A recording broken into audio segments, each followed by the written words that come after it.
There's no speed limit. Chicane.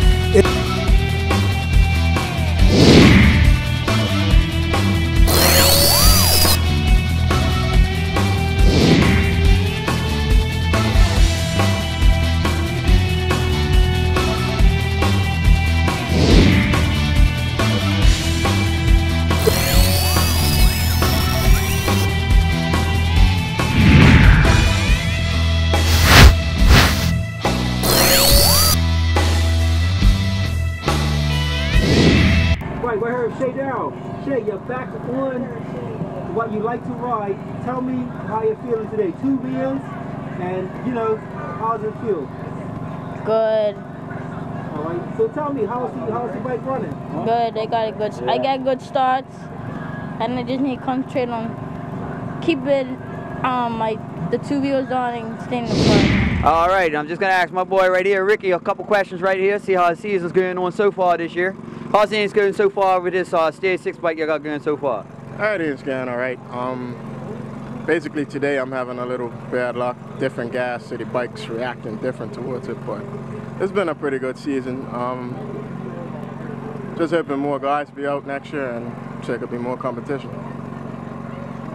Well, it looks like the 70cc scooter, like the scooter class right now, and you guys with the GP80s, you guys are riding mixed classes right now. You guys ran close speeds and all that there. Looks really good and all that there. How do you feel like actually racing against those guys in the 80 class as well? Well, I don't know. My size is a little bit iffy. I'm gonna ride a little bit harder, but hopefully I can lose some weight towards next year and etc. You know, be able to keep up with them easier instead of just ringing it at race day. Well, definitely speed-wise was looking good. I was actually got him on my radar gun earlier. I was doing roughly around 70 miles an hour. It's not bad for a 70cc scooter on this track going into the wind. So I hope you guys can see what he could do later on in the race day. All right, just gonna give my boy Kenny right here a quick little interview about how his 70cc scooter season and all that there is going so far for the 2011 series. How's everything going so far with your Stage 6 bike here this year so far? Well, everything's alright so far. As you know, I came out late this season, but I'm just here to make up the grid and have a little bit of fun. I wish there was more scooters out there.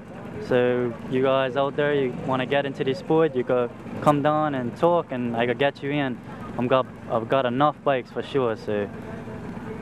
All right, but also, like I was saying, when I got Ricky on the radar gun, I also got my mate here doing a top speed of 73 miles an hour on the Stage 6 bike. That's a very, very awesome speed for the class that it's doing. Like I was asking Ricky, how do you feel like also ride with the mini GP80s and all the little younger guys in that class as well? How is it? Does it make it a little bit more exciting? I wouldn't say exciting, but on behalf of like the scooters and stuff, our corner speeds are a lot faster, but in the straightaway speed, they're a lot more faster than us for sure, being that they have the bigger CC on us.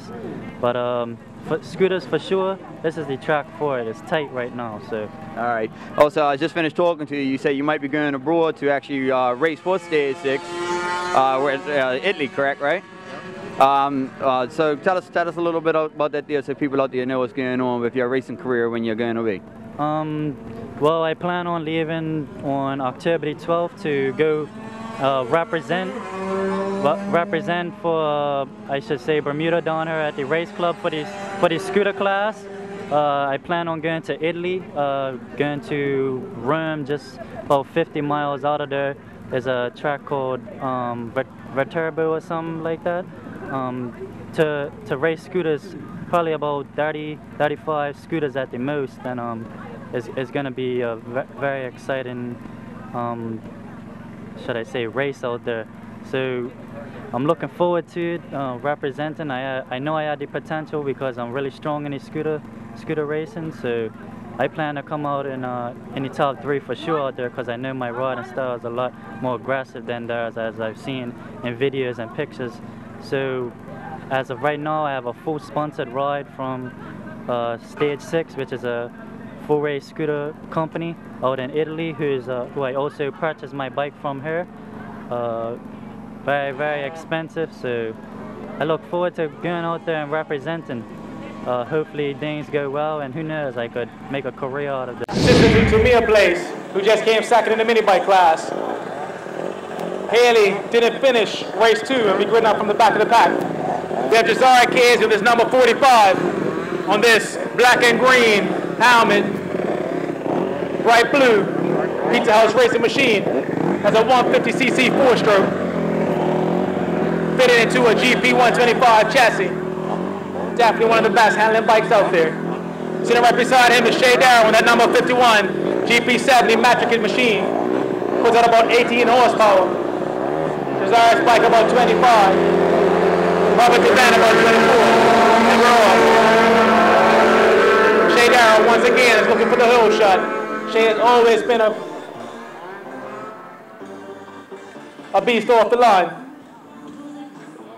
As Shay leads the pack, heading to the first carousel. As they enter the first European corner, Canada Silva has sought his way up to second place in front of Raceday8. Robert DeBen follows closely behind Raceday8 in 4th position, followed by Ricky Wade on number 20, and Haley Place chasing that pack on that number 10. Shay Darrow is trying to put a little distance between himself as he knows that once Canada Silva gets up in front of him, that he and Kenny always battle on the brakes, and he's trying to put a little cushion on himself so that he can try to maintain his lead going into the final laps. Shay Darrow recently was racing a 150cc Supermoto machine, but decided that he much prefers the Grand Prix style. And as you can see, carries extreme corner speed. As Canada Silva tries to shove the inside of Shay Darrow going into turn 1, but Shay Darrow's not having it. Shay Darrow lays on top of Canada Silva front wheel, and as these two riders go down the far finish limit, Canada Silva clutching behind Shay Darrow, Shay Darrow takes the inside line, and Canada Silva tries to ride around the outside. Shay Darrow breaks a little deeper into the turn 2. Canada Silva slots in, tries to take a wider line so he can score up the inside line and try to get Shay into the tight European corner before the carousels, but Shay blocks the inside line coming out. Raceday8 is losing a little bit of ground in 3rd position. As Shay and Kenny continue their battles from race 1 and 2. These riders are relentless. Shay does not like to lose, and Kenny has a point to prove. As they go down to the bottom European corner, Shay Darrow has Canada Silva on the outside. Shay Darrow is blocking the inside line, the preferred line going into the bus stop corner. Shay Darrow late brakes, pushes Kenny wide. Kenny tries to screw up on the outside, but Shay Darrow blocks the inside coming out of the bus stop corner. As they head down into the European, Shay Darrow still leads, blocking the inside line. As they put a little distance between themselves still, Raceday8 tries to make up some room on the brakes, was unable to. Robert DeBan is having a tight forward battle with Ricky Wade. As Shay Darrow leads, Canada Silva coming to the start finish straightaway once again. Kenny slots in every time to reveal. Kenny takes the outside line once again, trying to score himself up to take the inside. But Shay Darrow is being very defensive, blocks the inside line. And as they flick back into turn 3, Canada Silva tries again, score up on the inside, but Shay Darrow's not having it. As he blocks the inside line once again. After battling 2 races back to back, Shay knows how Kenny rides and is trying to protect his inside line and not letting that scooter cross. But Kenny's going to try to show him that he can put his scooter wherever he wants. Robert DeVance lost a little bit of time on Ricky Wade. Ricky's trying to put some distance between him and himself and Ricky. Here we go. Kenny tries to shove the inside of Shay Darrow, but Shay Darrow protects the inside line coming out of the bus stop corner again. As they go into the European corner, Shay Darrow protects the inside once again. Kenny tries to late break to make up some time on him, but Shay's weight, probably half the weight of Kenny. That extra power that Kenny has in that scooter is not helping him down the straightaway. As Shay Darrow tries to tuck here behind. And Kenny tries to ride around the outside again to carry some momentum again. Ricky Wade assists himself on Robert DeVan, taking second place overall in the scooter class. As Canada Silva rides up around the outside of Shay Darrow, trying to put some pressure on the young Shay Darrow. Shay Darrow, who just went 13 this year, is now officially a teenager, has had years of experience in racing. He's won the GP70 class championship. He's won the mini bike class championship. It's his first year in the GP80 class. And although he may be young, he has years of experience just like Kenny. And he's not going to give an inch. Kenny's going to have to work for it this race. As they late break into the bus stop corner, Shay Darrow still leads, and Raceday8 is trying to make up some ground. As Shay Darrow leads, coming out of the bus stop, heading down to the European before the final chicane. Shay Darrow again protects the inside. Kenny De Silva tries to lay break, but is unable to make a move as Shay Darrow continues to lead. Kenny carries a lot of pace into the start-finish tracks and tries to put himself right behind Shay Darrow's wheel once again so he can try to get some drive. But there's no drive from the low, small Shay Darrow. Shay unfortunately has no body weight. And as much as Kenny is trying to ride around the outside right now, Shay is protecting the inside line. But Kenny pushed Shay wide, and Shay is now still again trying to get the inside line to the Herpian, but Kenny takes it. And Kenny now has the lead in the combined GP70, GP80, and scooter classifications. Will Shay Darrow let Kenny go again? Or will Kenny try to step his authority on the class and put some distance between himself and the 30-year-old youngster? Shay rides up on the inside of Kenny, trying to screw up the bottom Herpian corner as they both come down into the back straightaway, heading into the Herpian before the bus stop. Shay Darrow late breaks and makes up some space on Kenny. Kenny runs wide as Shay Darrow takes the inside and Shay Darrow leads again. Here we go. Shay Darrow's pushing Kenny De Silva. Shay is not having it. Shay late breaks, tries to protect the inside line as Kenny De Silva late breaks, and all this battling is allowing Desire Casey to catch these two back up. The more they battle, the slower they are. The slower they are, the more pace they give up to young and chasing Desire Casey, our current championship leader. Shay Darrow, Kenny De Silva, and Desire Casey are now about to enter into a three-way battle. If it wasn't enough that there was two wheels hitting each other, now we're going to add another two wheels into the equation. Kenny again tries to get to the side line, goes to the Herpian before the carousel, but Shay Darrow cuts off his front wheel. Desire Casey now right on the back of Kenny De Silva. Shay Darrow leads into the carousel corner. He's going to block the inside, so Kenny cannot take him on the inside coming out. As they head down to the Herpian down the back straightaway, Shay Darrow puts the power down on that GP70. Ricky Wade continues to put distance between himself and Robert DeVent, securing second position as Kenny De Silva pulls up beside Shay Darrow, tries to break us late. Shay Darrow continues to lead. Kenny De Silva, second place on that Red and Wild Tire Man machine. Desire Casey on that 911 Racing 150 4-stroke. We have a whole mix of bikes. Here we have it. Shay Darrow, Kenny De Silva. Desire Casey tries to take the inside of Kenny De Silva. Desire Casey lays on top of the inside. Kenny De Silva, here we go again, a change again. Kenny De Silva takes first. Shay Darrow takes second. Desire Casey takes third. Desire was first into that first turn. And they re-entered the same way they just exited. This has been the most exciting race of the day in the GP80 scooter class.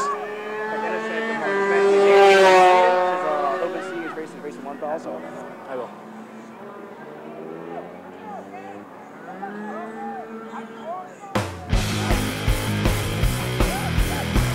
Kenneth is going to show now. He's trying to put some distance between himself, Shay Darrow and Desire Casey.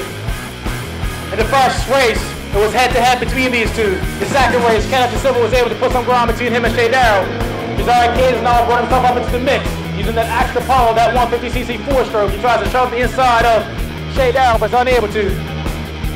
Kenny De Silva is putting a little bit of ground coming to the start-finish track between himself and Shay Darrow. Kenny De Silva, that 144 scooter. And Desire Casey flies pause Shay Darrow on that 70cc. Shay Darrow's going to try to make up some room as he late breaks into turn 2. And Shay Darrow takes back second position. All this battle between second and third place is giving Kenny De Silva a gap. So we're going to have to try to make up in the last couple of races, the last couple of laps. We want to thank you all for coming out, and I'm sure you're enjoying this as much as I am. We even have a visitor here from Switzerland. We want to thank her for coming down during her time.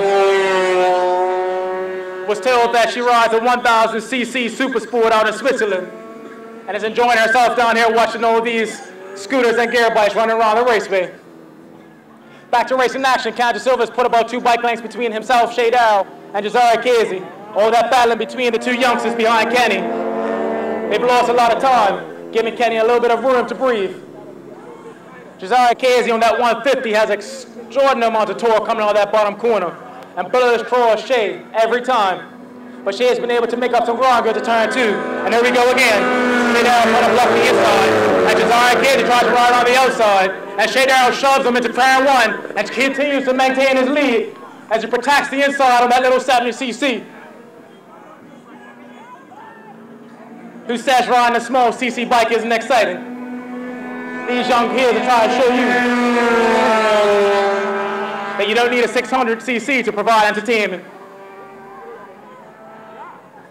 But the more they battle, the more they give up ground to Cantor Silva, who's currently leading the combined race of the 787 scooters. Right now, the battle between Shay and Desiree is for the GP80 classification lead. Currently, Desiree is the championship leader. As he pulls up on the outside of Shay, Shay late breaks into the bus stop corner. Shay Darrow is trying to maintain his lead over the current championship leader and make up some ground. They both have got a win and a second place to their name. Whoever takes the win out of these two will take the overall win for the day. Cantor Silva leads, Shay Darrow in second, Desiree Casey in third. That was a drag to the line just now. Shay Darrow would have won, but Desiree Casey puts his review right in front of Shay's, and Shay again late breaks into turn two once again.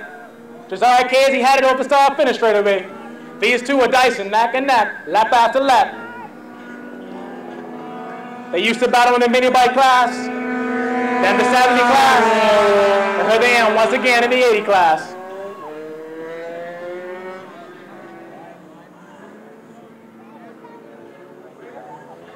Cantor Silva has now extended his lead and looks to have secured his place in first position in the combined class. Kenneth, the 2010-2009 scooter champion, is now looking to take 3 wins for the day. Getting down to the last lap, he's trying to be given the white flag. White flag. This is where it matters. All these other 9 laps don't count. It doesn't matter where you were at the beginning of the race, just how you finish it. Cantor Silva's going to take the white flag, followed closely by Desiree Casey and Shay Darrow. Shay Darrow tries to block the inside. Desiree Casey to pull way across. Shay Darrow keeps the throttle one going into turn 1. Will he be able to make a move into turn 2 again? No. Oh, he tries it. He tries it. Oh no, but Desiree Casey closed the door. Desiree Casey finally made a move and made it stick. Shay Darrow now has it all to work for. It's down on the horsepower on that low 70. Been able to maintain the cooler speed on the brakes. Will he be able to get back in front of Desiree Casey before the end of this race? We have about 10 corners. They're heading down to the little bottom hairpin. Desiree Casey's put himself about 1 bike distance between himself and Shay Darrow. This is where the power matters, so coming up the backstretch. Desiree Casey is able to put about 3 bike lengths in between him and Shay. Shay makes it up on the brakes, closes it up to about 1 bike length in the bus stop corner. They have 1 more hairpin corner before the chicane. Shay Darrow now has to push really, really hard if he's going to plan to beat Desiree. As they come into the chicane, Shay Darrow's down in horsepower, and this is where it matters. Not in the corners, but on the straightaways. This has been the most exciting race of the day as Desiree Casey battles herself back away from the field. She takes first overall with the GP80 class, as Shay Darrow has to set up for second place. And as you could tell, he's not too happy about it. Congratulations to our winner, Cantor Silva, overall, and first place in the scooter class. Followed by Desiree Casey in the GP80 class. He came first overall in his class, second overall in the combined classification. Shay Darrow takes second and gives up another 5 points to his championship rival. We have Shay Darrow here on the number 51, Desiree Casey on the number 45, and Cantor Silva on the 144.